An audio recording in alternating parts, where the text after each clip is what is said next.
Salut les amis. C'est Paolo. Bienvenue sur FastProg. Nous allons voir ensemble le raccordement d'une paire de photocellules DLX30C sur la ZN7. Si besoin, il vous est possible de télécharger les notices grâce au QR code actuellement en vidéo ou au lien en description. Pour info, ces cellules peuvent également être utilisées comme commande d'ouverture de votre portail par exemple, en modifiant la position du cavalier dans la cellule réceptrice afin de configurer le type de contact en normalement ouvert. Allons-y. Pensez toujours à mettre hors tension votre automatisme avant toute intervention sur la carte de commande. Voici représenté en haut le bornier de la carte ZN7. Plus bas à gauche, la cellule réceptrice RX et à droite, la cellule émettrice TX. Afin de bien comprendre le fonctionnement des cellules, je représenterai l'état du contact à l'intérieur de la cellule RX à chaque étape du raccordement en supposant un câblage sous tension.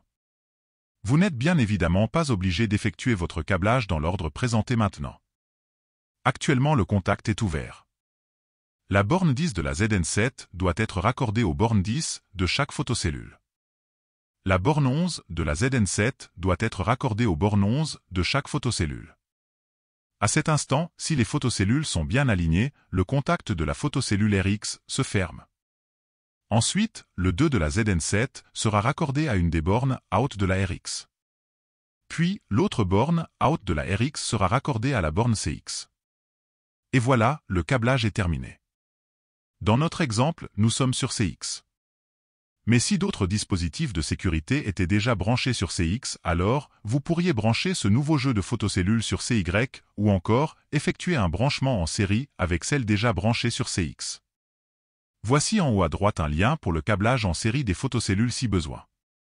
Dans notre cas, il ne nous reste plus qu'à activer l'entrée CX grâce à la fonction F2.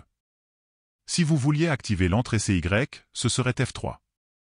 Comme vous pouvez le voir sur la vidéo, il existe 6 différents modes de fonctionnement lors du passage devant les cellules. Nous allons dans notre exemple activer le mode C1 pour la réouverture durant la fermeture. Pour cela, après avoir remis l'automatisme sous tension, appuyez sur la touche entrée de la ZN7 jusqu'à voir apparaître F1. Puis appuyez sur la flèche de droite pour atteindre F2.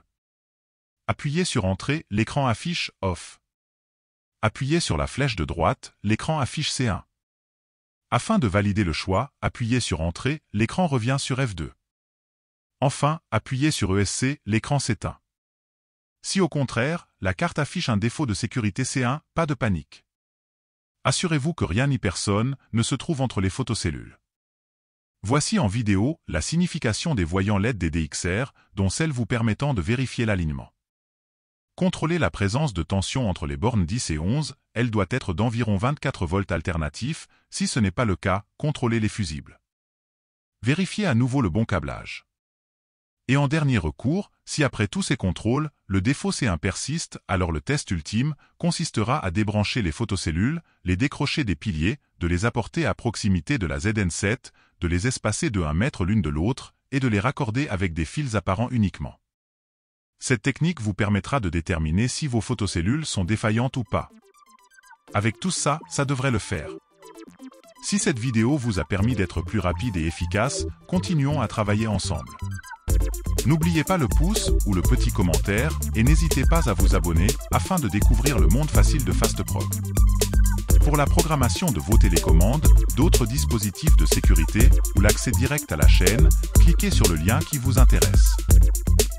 Arrivederci alla prossima!